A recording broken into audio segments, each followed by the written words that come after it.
जी, अस्सलाम वालेकुम। उम्मीद है कि आप तमाम दोस्त खैरियत से होंगे। आज एक ऐसे मौजू पर बात करने की कोशिश करेंगे जो कि इस वक्त लम्हे मौजूद में हर वो दोस्त जिसको थोड़ा बहुत पैसिव इनकम का शौक़ है, या ख़ासकर जो जब से पैसिव इनकम और घर बैठे लाखों रुपया कमाइए, ये इस किस्म की इस्तिलात जब से निकली हैं, शायद हो सकता है उनके लिए आज की जो वीडियो है वो थोड़ी सी मददगार साबित हो सके।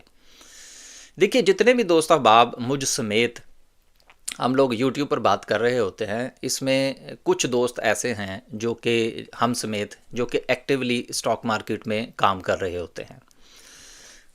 लेकिन इसके साथ बहुत सारे दोस्त ऐसे भी हैं जो कि सिर्फ़ और सिर्फ सोशल मीडिया का पेट भरने के लिए वीडियोस बना रहे होते हैं। दोनों में बड़ा फ़र्क है। अब सोशल मीडिया का पेट भरने के लिए जिस वक्त आपने वीडियो बनाना होती है तो फिर आपको कंटेंट की ज़रूरत होती है, और कंटेंट भी ऐसा कि जिसको लोग पसंद करें। और लोग हमेशा उस चीज़ को पसंद करते हैं कि जिसके हवाले से सब्ज़ बाग दिखाए जाएं, जिसमें ये बताया जाए कि बस आने वाले दिनों में आपने ये एक ट्रिक जो है वो इस्तेमाल करना है और आपने जो है वो लखपति बन जाना है। और बहुत सारी जगहों पर आपको ये सुनने को मिलता है कि आपने सीखना कुछ नहीं है, आपने करना कुछ नहीं है, आपने सिर्फ ये से ये करना है, इस तार को इस तार के साथ मिलाना है और फिर जो है वो नोटों की बारिश होना शुरू हो जाएगी। इस हवाले से तो कंटेंट भरा पड़ा है। लेकिन आज हम स्पेशली बात कर रहे हैं स्टॉक मार्केट के हवाले से। अब स्टॉक मार्केट में भी जब से रैली चलना शुरू हुई है, इस किस्म की वीडियोस पकड़ लें, double triple double Shah share, आने वाले दिनों में ये हो जाएगा वो हो जाएगा, ये सिलसिला चल रहा है। अब हो क्या रहा है? हो ये रहा है कि दोस्त जो हैं वो ट्रेडिंग पॉइंट ऑफ व्यू से भी इस तरह के डिसीजंस ले रहे हैं वीडियोस को देखकर, और इन्वेस्टमेंट पॉइंट ऑफ व्यू से भी डिसीजन ले रहे हैं। अब इसको हम दो मुख्तलिफ अंदाज में और दो मुख्तलिफ जो पैरामीटर्स हैं उन पर देखने की कोशिश करेंगे। एक आपका हो गया ट्रेडिंग पॉइंट ऑफ व्यू से कंटेंट को देखना और उसके मुताबिक अपना को डिसीजन करना। दूसरा है आपका इन्वेस्टमेंट पॉइंट ऑफ व्यू से। तो गुजारिश ये है कि इन दोनों चीज़ों को सेपरेट रखिएगा, क्योंकि दोनों के जो डायनामिक्स हैं वो मुख्तलिफ हैं। अब फ़र्ज़ करें आपने मेरा कंटेंट देखा, आपने किसी और दोस्त का देखा, चाहे वो स्टॉक मार्केट में एक्टिवली काम कर रहा है या नहीं कर रहा। अब उसमें किसी एक शेयर को उठाया, उसके हवाले से डिस्कस किया, उसका सपोर्ट बताया, रेजिस्टेंस बताया, उसका ट्रेंड बताया, और इस वक्त जो उसके फंडामेंटल्स चल रहे हैं उसके ऊपर उसने अपनी को राय दी, या उसके हवाले से कोई टारगेट उसने आपको बताया। तो ट्रेडिंग पॉइंट ऑफ व्यू से तो मुझे बिल्कुल इसमें कोई इख्तलाफ नहीं है कि आप रिस्क ले सकते हैं। वजह क्या है? वजह यह है कि जो आपकी ट्रेडिंग होती है उसमें आपकी एक रिस्क एंड रिवार्ड की रेशो होती है, आपका एक स्टॉप लॉस होता है, आपका एक टेक प्रॉफिट का लेवल होता है। वो ट्रेड जो है वो एक कम वक्त के लिए ली जाती है। जो स्विंग में चले जाते हैं वो कोई 3 4 6 हफ्ते तक चले जाएंगे, कोई महीने तक चला जाएगा, कोई 1.5 महीने तक चला जाएगा, और अपने उस टारगेट के मुताबिक उसके साथ जुड़ा रहेगा।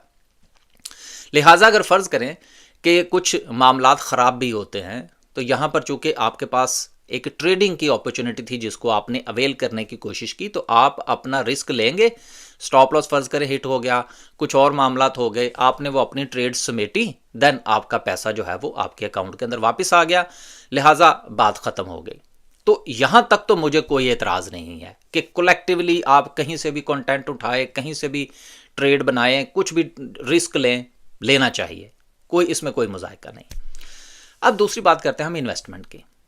अब ट्रेडिंग पॉइंट ऑफ व्यू से तो कलेक्टिवली काम हो सकता है कि एक ही शेयर है, फ़र्ज़ करें उसमें रोज़ाना जो है वो 5 मिलियन का एवरेज वॉल्यूम लगता है या 10 मिलियन का एवरेज वॉल्यूम लगता है, तो उसमें फ़र्ज़ करें 10 20 50 100 200 लोग जो हैं वो कलेक्टिवली परफॉर्म करते हैं, उस ट्रेड को लेते हैं, तो उसमें कोई मुज़ाहिका नहीं है।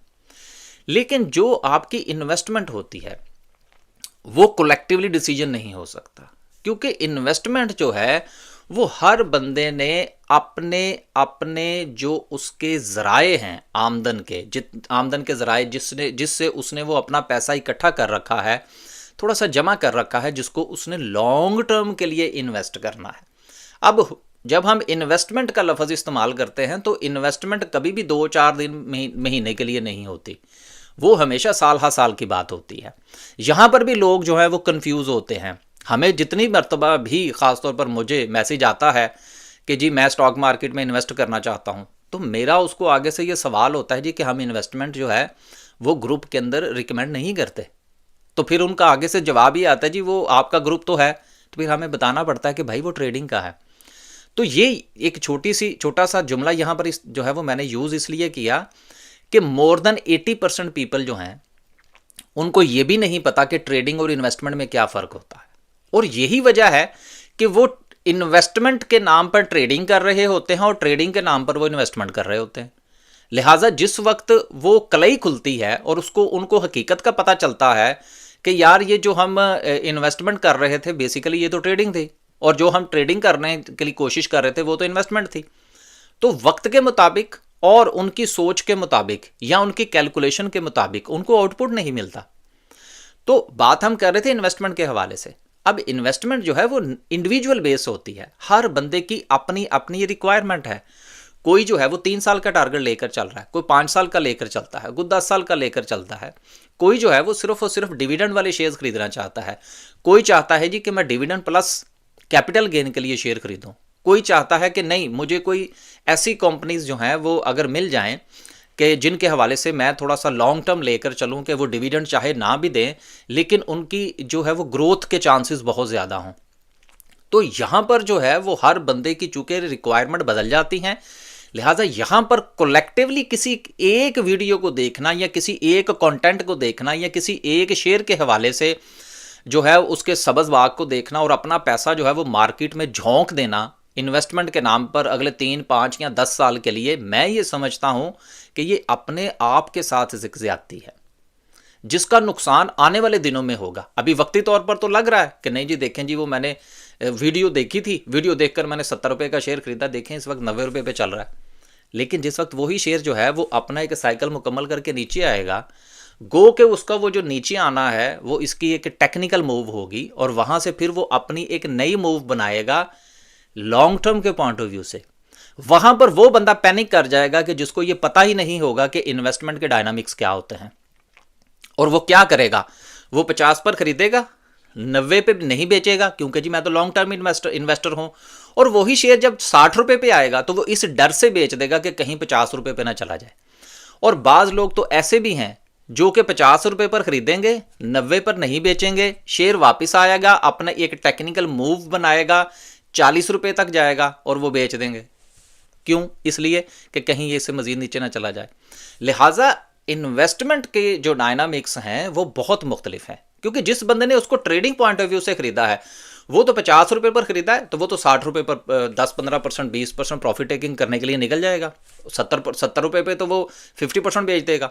और अगर उसने पूरी एक लेग उसकी बना रखी है तो वो 80, 85, 90 पर तो 100% बेच के निकल जाएगा, क्योंकि हमारा तो रोज़ का काम है। वो तो कभी भी नहीं इतना लंबा रुकेगा क्योंकि ही इज़ अ ट्रेडर। तो आज की ये छोटी सी गुफ्तगू आपके साथ करने का मकसद ये है कि आप कंटेंट ज़रूर देखिए, हमारा भी देखिए, हमारे दोस्तों का भी देखिए, वो मेहनत कर रहे हैं, वीडियोस बना रहे हैं। लेकिन आप कोई भी वीडियो देखकर इन्वेस्टमेंट पॉइंट ऑफ व्यू से अपना फैसला मत कीजिए। इन्वेस्टमेंट अगर आपने करनी है किसी के साथ भी अपना टाइम बनाइए, उसके साथ अपना पूरा का पूरा अपनी स्टोरी सुनाइए उसको कि देखें जी मेरे पास 10 लाख है, मेरे पास 20 लाख है, मेरे पास इतना वक्त है, मेरी ये रिक्वायरमेंट है, मेरी ये होप्स हैं। अब आप मुझे बताइए कि क्या मुझे स्टॉक मार्केट में अगर आना चाहिए तो मैं आऊँ, अगर आऊँ तो किन शेयर्स में आऊँ, और उन शेयर्स के हवाले से जो मेरी जो प्लानिंग है फ्यूचर की वो किस तरह से होनी चाहिए। ये वो सारे सवालात हैं जिनके हवाले से आपको पूरी तरह से तैयारी होनी चाहिए, पूरी तरह से आपको इन्फॉर्मेशन होनी चाहिए, ताकि आप ऐसा ना करें कि 50 रुपये वाला शेयर जो है वो 90 का चक्कर लगा के जिस वक्त 60 रुपये पे आए या आपके बाइंग लेवल पर आए तो आप हाथ जोड़ के जो है वो कुछ अरसे के बाद वही शेयर जो है वो मार्केट को वापस करके घर चले जाए। और इस वक्त तो खैर ऐसा नहीं है, लेकिन फ्यूचर में आप ये देखेंगे कि ऐसा होगा। और माजी में इस तरह की आपको हज़ारों मिसालें मिल सकती हैं जो कि रोज़ाना की बुनियाद पर हमारे पास डाटा भी आ रहा होता है और इन्फॉर्मेशन भी आ रही होती है। उम्मीद है कि आज की इस छोटी सी वीडियो से आपको कुछ ना कुछ जो है वो अंडरस्टैंडिंग हुई होगी कि आपने ट्रेडिंग पॉइंट ऑफ व्यू से किस तरह से इन्फॉर्मेशन कलेक्ट करनी है और इन्वेस्टमेंट पॉइंट ऑफ व्यू से इन्फॉर्मेशन लेनी है तो उसके ऊपर एक्ट किस तरह से करना है। इजाज़त दीजिए, अल्लाह हाफिज़।